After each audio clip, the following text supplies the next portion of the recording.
मैं भारत रत्न डॉक्टर बाबा साहेब भीमराव अंबेडकर जी के चरणों में नमन कर उनका आशीर्वाद लेकर कुछ बातें आप लोगों के समक्ष रखना चाहता हूं। साथियों, लोकसभा चुनाव के दौरान निरंतरता में यह भ्रम फैलाया गया कि अगर तीसरी बार मोदी सरकार आ गई, अगर एक बार फिर देश में एनडीए की सरकार आ गई तो लोकतंत्र समाप्त कर दिया जाएगा, संविधान की हत्या कर दी जाएगी, आरक्षण समाप्त कर दिया जाएगा। निरंतरता में इस भ्रम को फैलाया जाने का कार्य किया गया। आज एक बार फिर पुनः संविधान को लेकर भ्रमित करने का कार्य किया जा रहा है।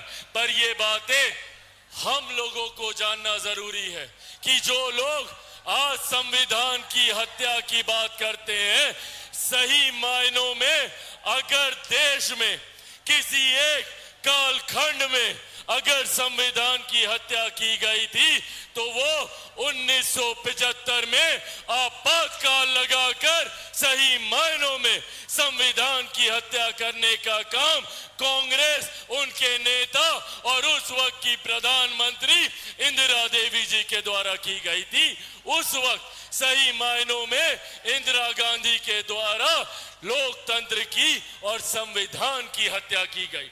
उस वक्त का दौर और जितने लोग आज इस तथाकथित इंडी अलायंस का समर्थन करते हैं, पूछने की जरूरत है इन लोगों से कि क्या आपातकाल के ये लोग भुक्तभोगी नहीं है। पूछिए राजद के नेताओं से जो आज कांग्रेस की सरकार का समर्थन करते नहीं थकते। पूछिए इनसे कि भैया आपातकाल के वक्त क्या ये जेल नहीं गए थे? क्या राजद के वरिष्ठ नेता ये लोग जेल नहीं गए थे? आज नेता प्रतिपक्ष बिहार में सवाल करते हैं हम लोगों की केंद्र की सरकार से, संविधान को लेकर, लोकतंत्र को लेकर। पूछिए इनसे कि आपातकाल के वक्त जब जयप्रकाश नारायण ने संपूर्ण क्रांति का नारा दिया था, जिसमें नेता प्रतिपक्ष के पिताजी भी उसमें साथ में थे, तो वो नारा किसके खिलाफ था?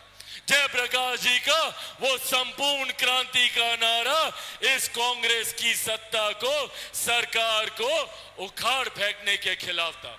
पर आज जब कांग्रेस के नेता राहुल गांधी जब बिहार आते हैं तो हाथ में एक लाल रंग की संविधान की किताब को बार बार लहराने का काम करते हैं। पूछिए उनसे कि भैया कब आप माफी मांगिएगा लोकतंत्र की हत्या करने के लिए? कब आप माफी मांगिएगा संविधान की हत्या करने के लिए? राहुल गांधी जी को यह जवाब देना होगा। समय समय पर जिन नेताओं से जो भूल हुई उन्होंने अपनी भूल के लिए माफी मांगने का काम किया। पर आपातकाल के दौरान किस तरीके से नेताओं से लेकर आम जनता तक को प्रताड़ित करने का काम किया, इसके लिए कांग्रेस और कांग्रेस के नेता कब माफी मांगेंगे, ये जवाब आज राहुल गांधी जी को देने की जरूरत है, जब वो हाथ में संविधान की किताब लहराने का काम करते हैं। उसी संविधान को पूरी तरीके से बदलने का काम आपातकाल के दौरान किया गया। आज जो लोग कहते हैं कि एनडीए की सरकार संविधान को बदलना चाहती है, उस वक्त संविधान के मूल स्वरूप तक को बदलने का काम अगर किसी ने किया तो वो कांग्रेस की सरकार थी। ये हकीकत कांग्रेस की और उनके नेताओं की घर घर तक पहुंचनी जरूरी है। याद करें उस आपातकाल का वो दौर, जितने बुजुर्ग यहाँ पर मौजूद हैं, किस तरीके से युवाओं को, जिसमें अधिकांश अनुसूचित जाति जनजाति से आने वाले युवा थे, गरीब वर्ग से आने वाले युवा थे, पिछड़ा वर्ग से आने वाले युवा थे, अल्पसंख्यक समाज से आने वाले युवा थे, किस तरीके से जबरन उन्हें पकड़कर उनकी नसबंदी कराई जाती थी, किस तरीके से उनके ऊपर अत्याचार किया जाता था। ये था वो आपातकाल का काला दौर, जिसकी यातनाएं आज हर उस नेता ने झेली है जो इस विपक्षी गठबंधन का समर्थन करने का काम करता है। ये है सत्ता की लालच, ये है सत्ता का सुख, जिसके लिए ये तमाम नेता अपने सिद्धांतों को भूलकर कांग्रेस का नेतृत्व स्वीकार करने की मंशा रखते हैं ताकि ये अपनी महत्वाकांक्षाओं को पूरा कर सके। और जब बिहार आते हैं तो ये तमाम नेता कांग्रेस के नेताओं का स्वागत करते हैं।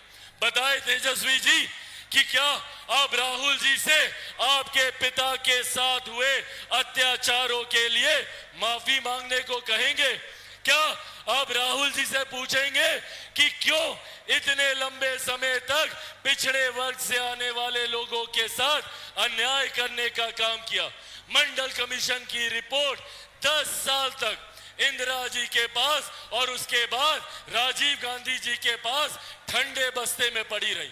79 में मंडल कमीशन की रिपोर्ट आई थी, पर मंडल कमीशन की उस रिपोर्ट को लागू करने का काम किया गया तो वो वीपी सिंह जी की सरकार में था, जिसमें भाजपा समर्थन कर रही थी। और मेरे नेता, मेरे पिता आदरणीय रामविलास पासवान जी उस सरकार में श्रम एवं कल्याण मंत्री होने की हैसियत से उन्होंने इस मंडल कमीशन की रिपोर्ट को लागू करने का काम किया।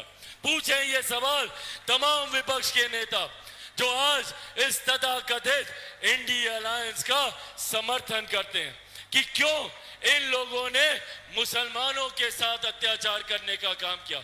आज मेरे कई मुसलमान भाई पटना में धरना दे रहे हैं वक्त के खिलाफ कि जो संशोधन हुए, जबकि जो संशोधन किए गए वो गरीब मुसलमानों को उनका हक दिलाने के लिए किए गए, जिसका समर्थन राजद तेजस्वी यादव करते। तो पूछे तेजस्वी जी से कि भैया जब तुर्कमान गेट दिल्ली में आपातकाल के दौरान खाली कराया गया, जिसमें हजारों लाखों की संख्या में मुसलमानों को विस्थापित कर कर दिल्ली के बाहर सड़क पर गाजियाबाद के पास फेंक दिया गया, क्या उसके लिए राहुल गांधी जी से राजद के नेता माफी मांगने को कहेंगे?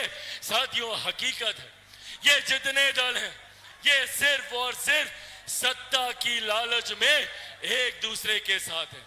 इन लोगों को सिर्फ सत्ता हासिल कर कर अपने घर परिवार को चमकाना है। आज नेता प्रतिपक्ष तेजस्वी यादव बोलते हैं कि भैया हमको 20 महीने का समय दे दीजिए, हम 20 साल जितना काम करेंगे। भैया अगर आपको 20 महीने का समय दे दिया तो क्या उन 20 महीनों में आप उन गरीबों की जमीन भी वापस लौटाएंगे जो नौकरी के बदले आपने लेने का काम किया? और आज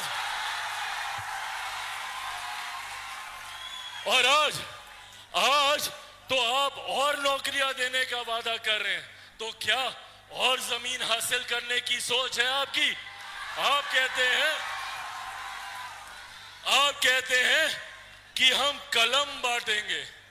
सोच लीजिए, एक बार नौकरी दिए थे तो उस वक्त उसी कलम से अपनी जमीन अपने नाम लिखवाए थे, अब एक बार फिर कलम बांट रहे हैं, तो सोचिए इस बार क्या क्या अपने नाम लिखवाएंगे।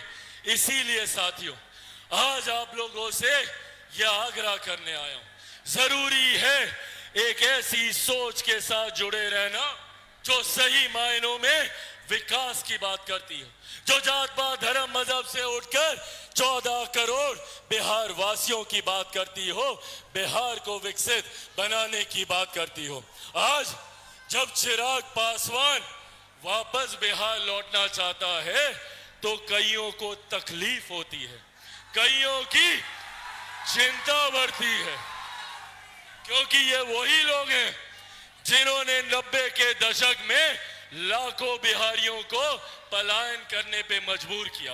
और आज जब वो बिहारी वापस अपने राज्य आना चाहते हैं तो इन विपक्षी नेताओं को तकलीफ होती है। आज पुनः एक साजिश रची जा रही है चिराग पासवान को रोकने के लिए। एक वो दौर था जब चिराग पासवान ने 2020 में बिहार फर्स्ट, बिहारी फर्स्ट का नारा दिया था, तो उस वक्त साजिश रची गई थी चिराग पासवान को समाप्त करने के लिए, घर, पार्टी, परिवार सब तोड़वाने का काम किया। और आज पुनः वही साजिश रची जा रही है, क्योंकि चिराग पासवान ये चाहता है कि अपने राज्य वापस आए, अपने परिवार के पास वापस आए और यहीं रहकर आप लोगों के साथ मिलकर बिहार को फर्स्ट और बिहारियों को फर्स्ट बनाए।